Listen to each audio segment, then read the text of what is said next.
Rostov-on-Don, Russia, October 1982.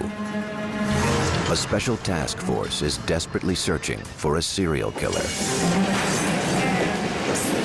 The investigation had begun 4 months earlier when the body of a 13-year-old girl was found in a desolate patch of forest. With the identification of the bodies and then forensic tests of the remains. Despite these efforts, the body count rose. By 1984, we had found 23 bodies. Some of the bodies were still fresh, which gave us a broader picture of the injuries and the killer's behavior at the site of crime. Many of the victims were young girls and boys who had been discovered in the wooded areas around Rostov. All had been mutilated.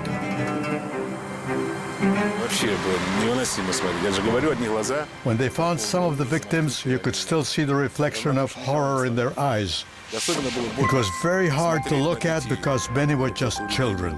There were cut abdomens, amputated breasts. It was horrible to see.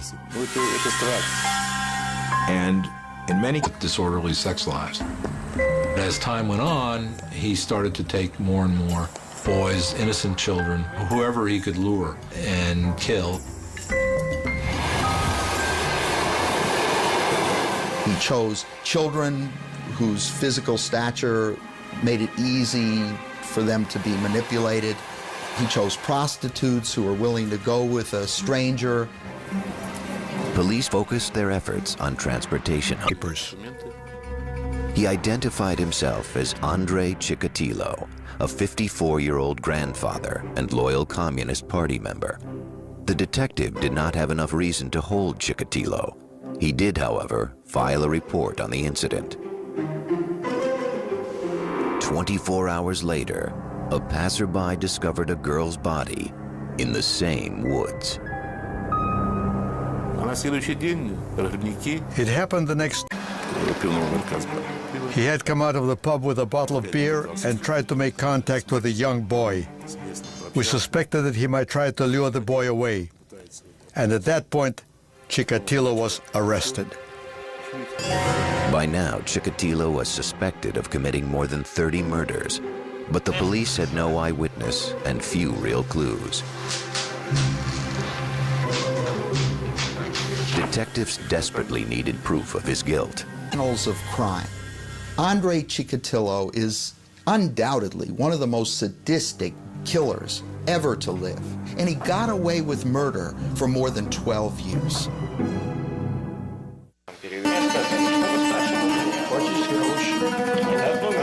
November 1990. Police in Rostov-on-Don, Russia, were interrogating suspected serial killer Andrei Chikatilo.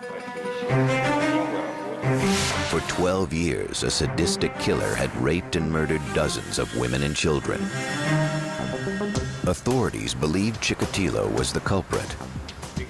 But so far, the father of two had admitted nothing.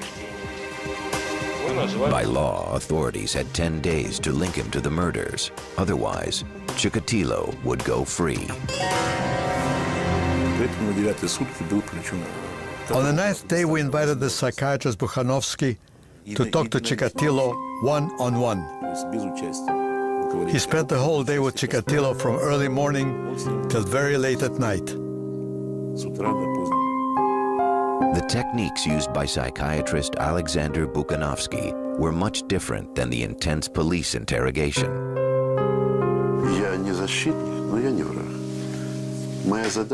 I explained I wasn't his enemy, although not a defender either.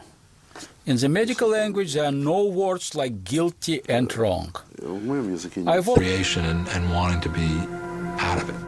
He took even a kind of smarmy, perverse pride in demonstrating his various techniques, which he did in the KGB gymnasium, where little dummies were used to represent the victims. Not only did Chikatilo admit to the 36 murders of which police were aware, He also described 17 more that they hadn't tied to him.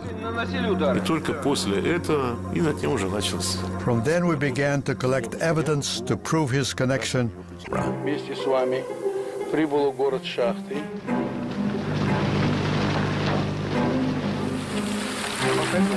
Walking between the gravestones of a small public cemetery, Chikatilo brought them to the site of a shallow, unmarked grave. Police dug until finally a child sneaker emerged through the earth. Chikatilo in a world of violence and human degradation. He was born in 1936 in the Ukrainian village of Yablachnoye. Joseph Stalin ruled the Soviet Union with an iron fist, and famines devastated the Ukrainian people. There were serious food shortages in Ukraine, partly as a result of the devastation of the war, and partly as a result of the agricultural policies of the Stalin-era Soviet Union. That as a young teen, he became an active member of the Communist Youth League. Chikatilo was very genuine in his belief, in his professed public belief in communism. But with the onset of puberty, young Andrei realized that he was not like the other boys in the Youth League. He never fit in very well, and he felt embarrassed and humiliated generally about his lack of sexual prowess. His social circle consisted of much younger children, with whom he felt comfortable because they understood him, or elderly people who liked him because he was always a good boy. As a teenager, Andrei was attracted to young girls, but he was humiliated when he found himself unable to perform sexually. At that point, he was probably as attractive a man as he was ever going to be, and started having courtship with a girl in the village. Acceptability, if you will, another layer to cover up what really existed with Chikatilo. In 1963, at the urging of his younger sister, the 28-year-old Chikatilo married. He was living with his sister, and she had a spinster friend, and the two of them were put together, and having no better prospects, they married. His new wife, Feodosia, was a 24-year-old daughter of a coal miner. At last he had found a person in life with whom he could communicate and relate and have something approaching normal emotional closeness. He never was capable of normal sexual relations with her, but there was, through a kind of masturbation and insemination process, an effort made to conceive children.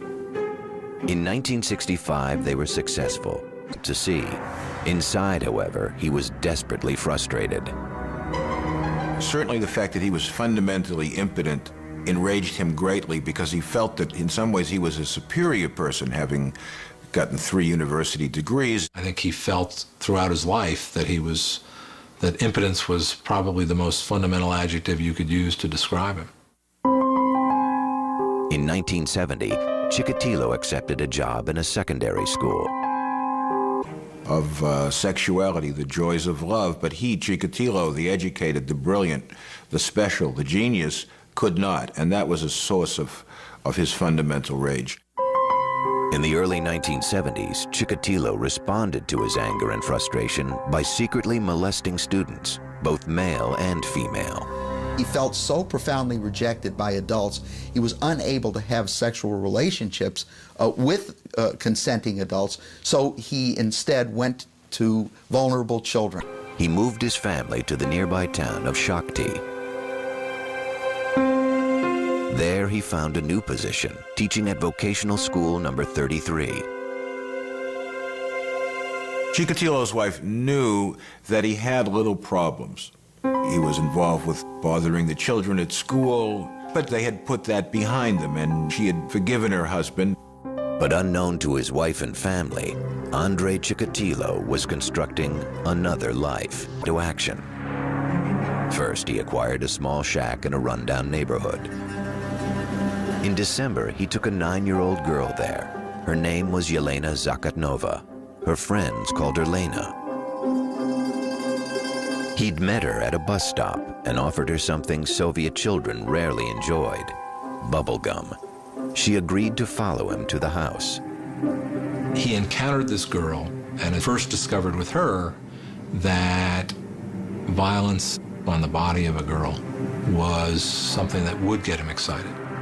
As he began to molest her, he grew increasingly excited and wanted more direct sexual contact with her. He was unable to perform sexually, so he used a knife instead. It was the moment when he discovered that murder was his passion. After that, he knew himself in a new way. Afterward, he carried Lena to the nearby children. He did not fall into any of the categories that they were used to looking for criminals in. Rather than focusing on Chikatilo, police found someone they deemed a more appropriate suspect, a local man who had spent time in prison for rape. He was later convicted and executed. Having killed for pleasure, Andrei Chikatilo was now able to erase the sense of impotence he'd felt all his life. He had gained a piece of self-knowledge that he could never shake, which was that what turned him on was powerlessness and ultimately the murder of another person. Still, coming so close to being caught had frightened Chikatilo. For the next 2 years, he went to work, spent time with his wife and children, read the papers, and waited. He quit teaching to become a supply supervisor, or tolkach, a position unique to the dysfunctional Soviet economic system, where contracts for raw materials often went unfulfilled. The job of a tolkach was to go around to the various enterprises and try to get them to send the cement or send the rubber or send the steel or whatever it was that was necessary. It was normal for him to go on the road for several days to visit the supplying enterprises for his own enterprises and be gone with... Like Chikatilo, the brilliance and the strength of the person was in this iron discipline of keeping the two halves of his personality utterly separate. For over 2 years, Chikatilo managed to keep his murderous rage under control. But finally, the dark side of his personality resurfaced. On September 3rd, 1981, while passing a library in Rostov-on-Don, every case, whether he was dealing with the young boys, the young girls, or the young women, it was essential for Chikatilo to establish physical dominance and control over the victim. Gratification has been mixed up with anger and hostility, and one complements the other to the degree that you can't even separate them. He became intensely excited and even would spontaneously ejaculate during that mutilation that had taken place. Then he cut off pieces of his victims' bodies. Chikatilo admitted making the incisions, admitted removing the uterus, but would never quite cop to the fact that he ate the uterus. He said, "I liked to nibble on it. They were so pink and springy." Those were the words he used. What had started as a quest for sexual satisfaction had now become a murder. 2 Rostov detectives spotted a 6-foot-tall man wearing a black fur cap. He was trying to make conversation with a young girl. It was decided not to detain him on the spot, but follow up and see what he was going to do. The officers tailed the suspect as he approached one young woman after another. Eventually, they observed him fondling a prostitute in a deserted station. This act of public Leninist party member, he was eventually released. They were looking for a young killer who had a criminal record, who might have been known as a sexual pervert in his community. He had gray hair, thick glasses. He was tall and skinny with a little pouch of a belly. He seemed to be just another face in the crowd of people that you would see in a provincial Soviet city.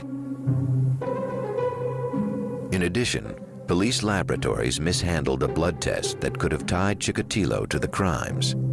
Well, the Russian police were, first of all, technologically in the Stone Age, and in terms of organization were on that level as well.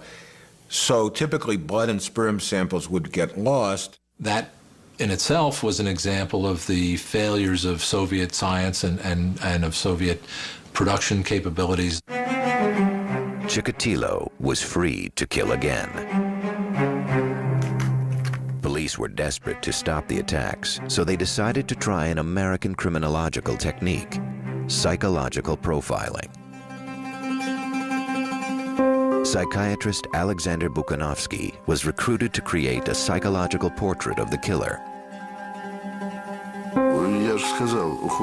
Preparing the criminal's profile took several months of hard work. I had access to top secret Killing spree and 52 victims. Andrei Chikatilo was arrested. Dr. Buchanovsky's profile would prove chillingly accurate. In his confessions, he says he enjoyed their cries, he enjoyed the blood, and he enjoyed their pain. Well, he's obviously a sexual sadist. What the serial murderer learns with the act of his first murder is that he can be in control.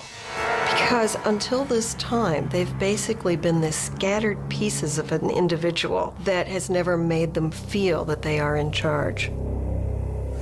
The most serious motivating force for a lot of people, if not all people, is sex. The desire to procreate, the desire to be a sexual being. And in his case, it was just a totally frustrated, humiliating failure that he struggled with all of his life. Spring 1992. Andrei Chikatilo, 56-year-old grandfather and loyal party member, stood accused of a string of gruesome and brutal murders. The Soviet Union had collapsed, becoming the Commonwealth of Independent States. Chikatilo's trial promised to be the first great spectacle of the post-Soviet era. The Russian people reacted with grim fascination. Once Chikatilo's case On the morning of April 14th, 1992, in the Russian city of Rostov-on-Don, citizens flooded the steps of the House of Justice, anxious for a glimpse of the accused killer, Andrei Chikatilo. For months, newspaper headlines had branded him the Red Ripper, or the Butcher of Rostov. Chikatilo was dressed in a souvenir Olympic sports shirt provided by the court. His head had been shaved, a standard procedure to guard against lice. As proceedings began, the setting resembled a circus more than a murder trial. He was in a large iron cage in the courtroom. The cage was to protect him from the rage of the parents of the victims. He was never able to sit at a table and converse with his lawyer the way a Western defendant would have been. It was a bizarre scene. In the public seating, you had a number of family members of victims who were quite vehement in their desire to see him executed. And if they had had the option of seeing him executed by having wolves tear him apart, they would have voted for that. The victim's parents' reaction was understandably strong. When he was put in his cage, people rushed towards it and shouted, "Give him to us." But how else would you expect the parents who lost? They were both male and female. The ultimate point of the sexual act is to create life.